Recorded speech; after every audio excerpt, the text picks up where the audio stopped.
Hi Aquarius! Welcome po sa ating channel. Ito ay inyong daily kabalitary reading for February 8, 2025. Please bear in mind that kung naka-resonate kayo, comment down. Kung hindi po naka-resonate, ibigay niyo po sa iba kasi general reading po ito. This is for you Aquarius ngayong February 8, 2025.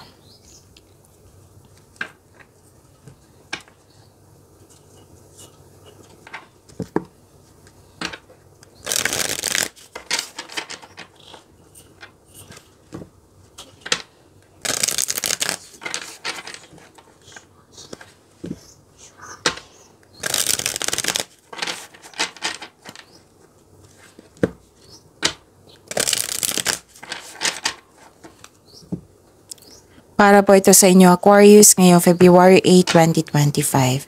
Maraming salamat po sa inyong patuloy na suporta at maraming salamat din po sa mga hindi nag-skip ng ads. Gamitin ang reading na ito bilang gabay lamang sa mga hindi pa nag-subscribe. Subscribe na po kayo at click bell notification para malaman nyo na may bago tayong video.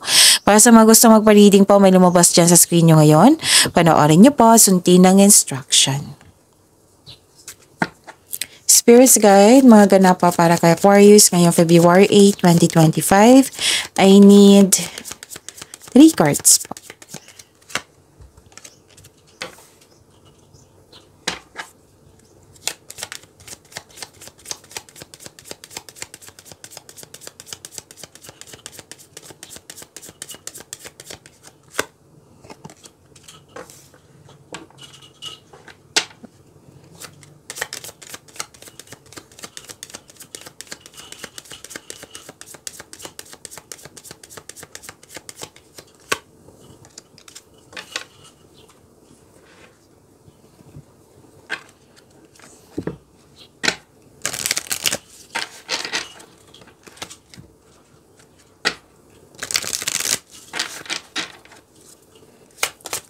Spirits Guide, mga mensahe po para kay Aquarius ngayong February 8, 2025.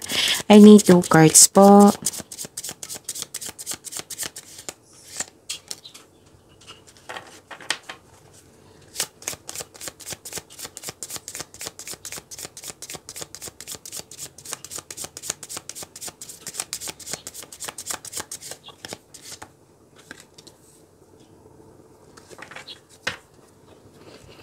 Okay, Aquarius. Ngayong February 8, 2025. Wow, ang ganda. Ang ganda ng cards nyo. Aquarius. Nakita ko dito na may parating, okay, may marireceive kayong tulong or pwedeng regalo ito. This is abundance and love is blooming. Oh, 'di ba? Ang ganda, Aquarius. Nakita ko dito na may nagbigay ng compliment sa iyo, pwedeng recognition ito.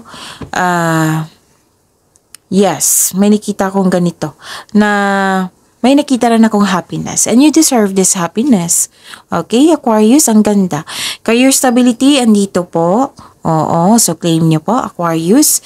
And may dumating na project or opportunity na bibigyan mo siya ng oras, bibigyan mo siya ng long-term plans, at makaka-receive kayo ng good news. Diba? Ang ganda ng cards nyo. Aquarius, ang ganda. So, makaka-receive kayo ng good news, pwede din na good news ito, tapos may change for the better. May pagbabago po na huwag kayong mag-alala sa pagbabago kasi this is for your, para sa ikakabuti mo. Tapos, may paglilipat akong nakikita dito. Pwedeng literal na paglilipat. Oo, sa isang lokasyon, sa malayong lokasyon. Or, bibigyan mo na ng action yung matagal mo ng plano. Okay? So, use positive affirmation. Yung, I am loved, I am healthy, I am blessed. Yun, sa mga salitang ganyan. Sa mga I am successful. Ganyan. Nakatulong yung positive affirmation. At saka, love yourself. Sabi po ng card. Spirits Guide na po yung energy ni Aquarius ngayong February 8, 2025.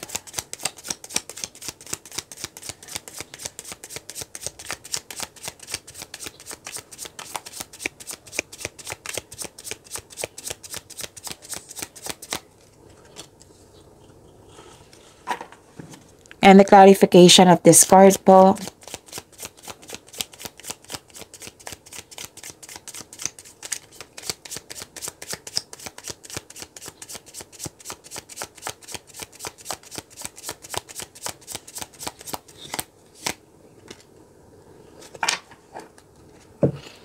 Kung may narinig kayo or may nakita kayong repeating message, meaning to say, pinupush ng cards niyan, kasi ang ilan sa inyo hindi pa binigyan ng atensyon.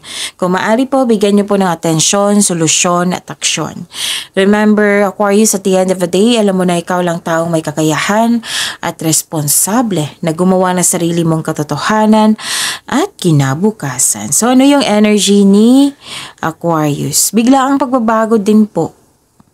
Oo. Diba may pagbabago dito, may nag-clarify dito na bigla ang pagbabago.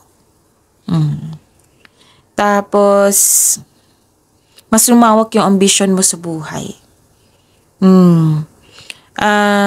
Okay, may bigla ang pagbabago na parating pwedeng sa career and money nyo ito, sa sarili nyo, sa relasyon mo sa isang tao, sa connection mo sa isang tao.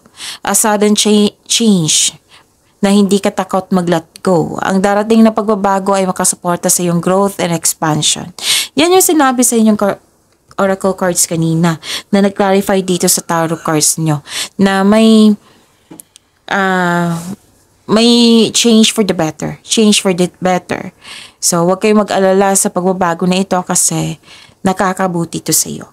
So, yung sabi dito na growth and expansion, makakasuporta sa yung growth and expansion itong pagbabago na ito. So, always expect the unexpected. Okay? May sekreto din na parating, which may be shocking. Kasi nakita ko rin dito na in-announce sa oracle cards, na in-announce mo yung good news, diba? Nakatanggap kayo ng good news. In-announce mo siya sa grupo ng tao na may gagawin ka, na may nangyari, ganun. Basta nagulat sila. So, andito rin sa inyong tarot card. Okay? Ano pa? Nakikita ko rin dito na nagkaroon po ng anong tawag nito? Power and authority. Nasunod yung gusto mo. Nakikita ko yung ugali mo dito, mapagmahal, marunong sa buhay. Kahit bata pa kayo, masipag na kayo. Yung kahit nung bata pa kayo, masipag na kayo. Nakikita ko dito na marami na kayo na pagdaanan na hirap sa buhay bago naging successful. Yung nakita ko dito, authority, leadership, stability, and kalma kayo. You're making tremendous progress in your life. Sabi po ng card. Okay? Spirits guide kayo and money po ni Aquarius ngayong February 8, 2025.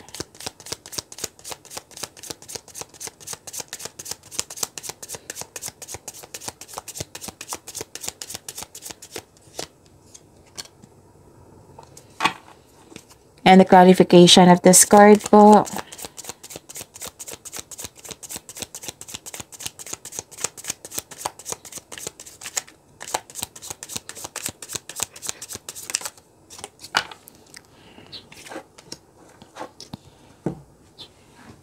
Okay, sa inyong career and money, Aquarius. Nakita ko dito na wag po daw kayong sumuko. Oo, wag po daw kayong wag kayong sumuko sa mga nangyari. Kasi naging impatient ka dito sa isang bagay, sa isang tao. Oo, may kakilala kang matigas ang ulo na mahirap kausap. May nakita ko dito humihingi ng time sa inyo or kayo ang humihingi ng time. So this card asks you to not surrender. Huwag kayong susuko gaano man kahirap itong mga nangyaring ito. Okay? Okay. So may nangyaring delay. Meron din dito na nagmatigas. Naging impatient din kayo sa isang tao.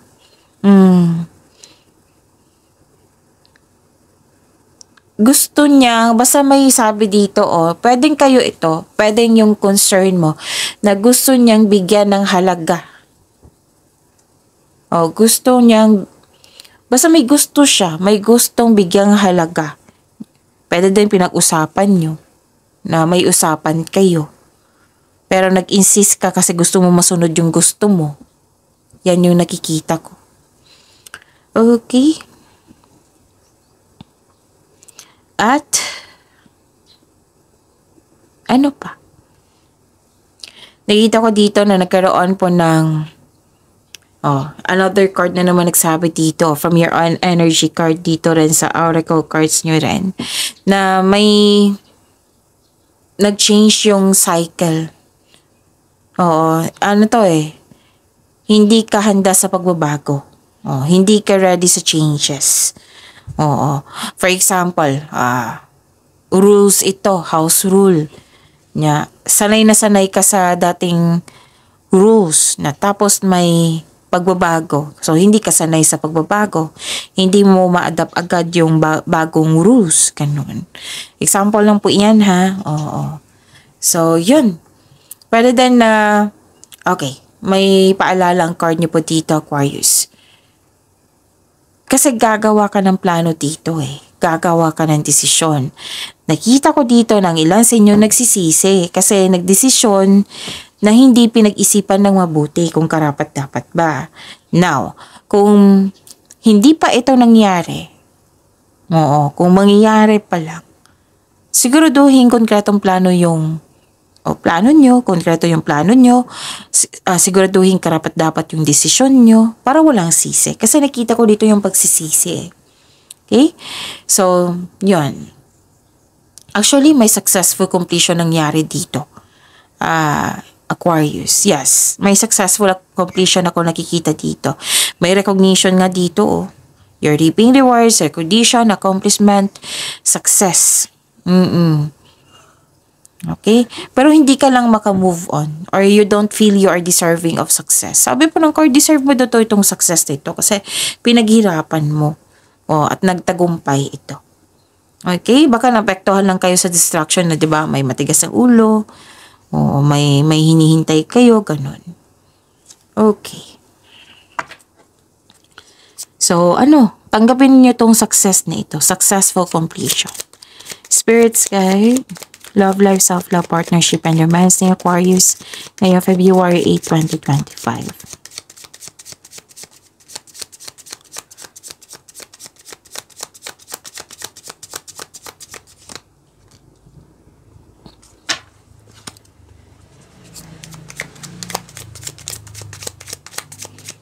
The clarification of this card po.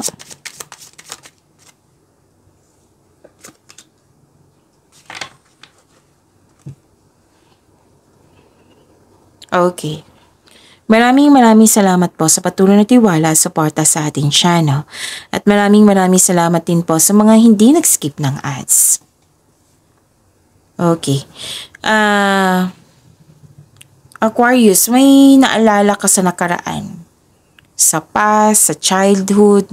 Yung may nakita ko dito, nag-iisip ka na mas better pa yung past kaysa ngayon. Ito yung sinabi ko sa inyo sa career and money din. Diba na may pagbabago na hindi nyo matatanggap yung pagbabago or hindi nyo pa na-adapt yung pagbabago. Nag-iisip ka dito, mas better pa yun noon kaysa ngayon. Ganun. Hindi ka nakapag-move on. May unhealthy attachment pa kayo sa nakaraan.